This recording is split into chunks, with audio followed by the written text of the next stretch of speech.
manifestasyon kahapon sa plenaryo, inihayag ni Senator Escudero na pinangakuan umano ni Romualdez ang mga miyembro ng Kamara ng for later release allocations o FLR kapalit ang pagpirma ng mga ito sa impeachment complaint laban sa Vice Presidente.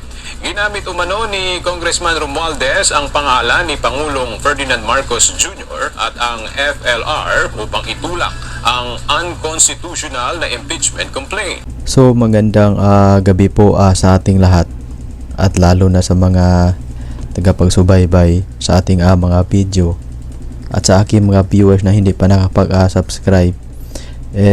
Paki-subscribe naman mga para palagi po kayong updated sa mga video reaction natin. So ngayon mga sa hindi nakaalam kung sino ang nasa likod ng impeachment ni Sara Duterte. So ngayon mga tinatad ng todo ni Chess Escudero si Martin Romualdez. Sa hindi nakaalam mga si Martin Romualdez, siya po ang nasa likod ng impeachment ni Sara Duterte. Kinagamit po niya yung pundo sa gobyerno upang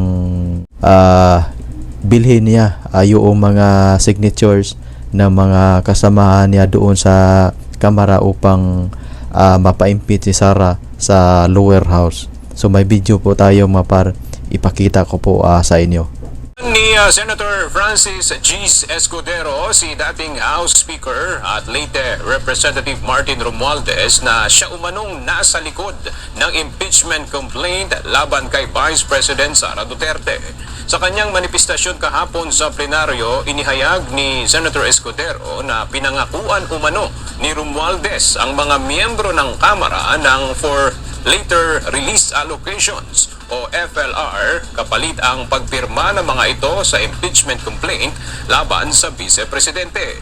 Ginamit umano ni Congressman Romualdez ang pangalan ni Pangulong Ferdinand Marcos Jr. at ang FLR upang itulak ang unconstitutional na impeachment complaint.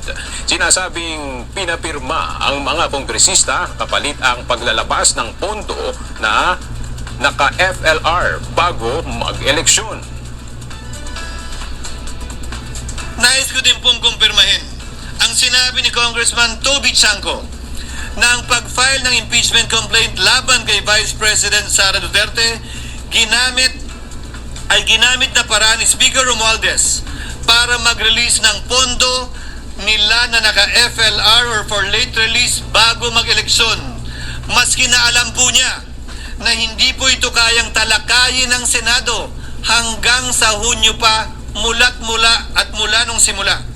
Ulitin ko, ginamit ni Martin Romualdez ang FLR ng pangalan ng Pangulong Marcos upang itulak ang kanilang unconstitutional na impeachment complaint. Sabi nila, pumirma kayo dahil kung hindi lalabas ang pondo nyo na naka-FLR bago mag-eleksyon. Ayon kay Senator Escudero, ito anya ang dahilan kung bakit siya nanawagan na maging maingat at mahinahon ang mga grupo sa issue ng pagpapatalsik kay Pipi Sara. Tinuligsa naman ni Congressman Romualdez ang akusasyon ni Escudero at tinawag ito.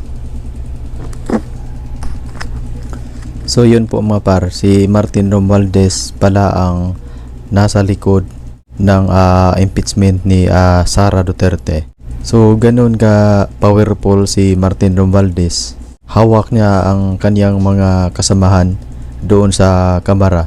Pati si Bongbong Marcos ay kaya niyang hahawakin. So maraming salamat at magandang gabi po sa ating lahat.